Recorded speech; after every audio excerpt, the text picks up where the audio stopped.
বাংলার মুর্শিদাবাদ, বাংলাদেশের রাজশাহী মিলে গেল নৌপথে। দুই দেশের ব্যবসায়ীরাই উপকৃত হবেন, উপকৃত হবে দুই সরকারও। বাংলাদেশ তাদের রূপপুর পারমাণবিক বিদ্যুৎ কেন্দ্রের জন্য ভারতের ঝাড়খণ্ড থেকে বিপুল পরিমাণ পাথর আমদানি করবে, যেটা কলকাতা বন্দর হয়ে যাবার কথা ছিল। রাজশাহী মুর্শিদাবাদ নৌপথ চালু হওয়ায় এই পথেই কম খরচে অল্প সময়ে সেই পাথর রূপপুরে পৌঁছে যাবে। রাজশাহী মুর্শিদাবাদের অর্থনীতির উন্নতি হবে বলেই আশা করা হচ্ছে। কৃতিত্ব বাংলাদেশের প্রধানমন্ত্রী শেখ হাসিনা এবং ভারতের প্রধানমন্ত্রী নরেন্দ্র মোদীর। দুই প্রধানমন্ত্রী থমকে থাকা যোগাযোগ ব্যবস্থা নতুন করে চালু করে দেখিয়ে দিলেন।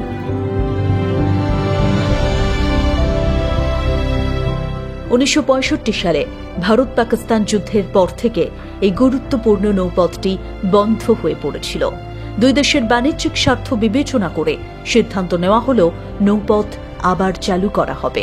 1965 সালে ভারত পাকিস্তান যুদ্ধের পর দুই দেশের মধ্যে থাকা নৌপথের বেশিরভাগই বন্ধ হয়ে গিয়েছিল।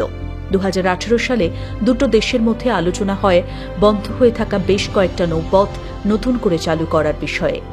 সম্পূর্ণ রূপটি হবে আরিচা রাজশাহী, গোদাবাড়ি সুলতানগঞ্জ, মায়া ধুলিয়ান। তবে এখনই আরিচা পর্যন্ত চালু হচ্ছে না। এই নৌপথ চালু হওয়ায় দুই দেশের সীমান্তে আসলে একটি নদী বন্দর তৈরি হচ্ছে।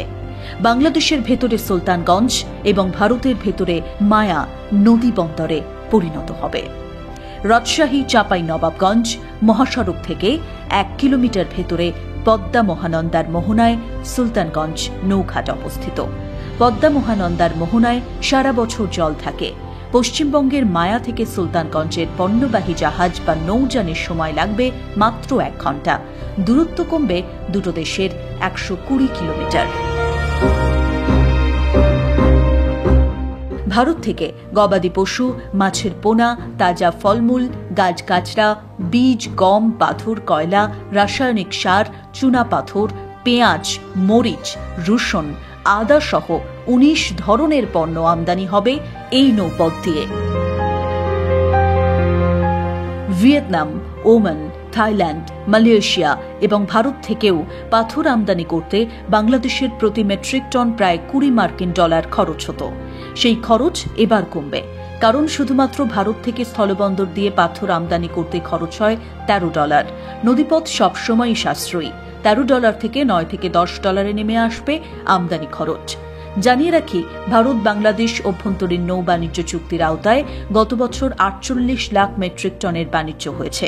5 বছরে এটা দ্বিগুণ হয়েছে। ভারত আরও বেশি করে রপ্তানি করতে পারবে।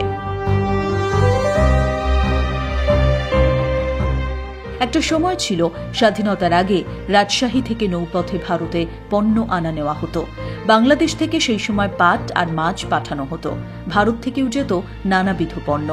59 বছর বন্ধ ছিল এই নৌপথ।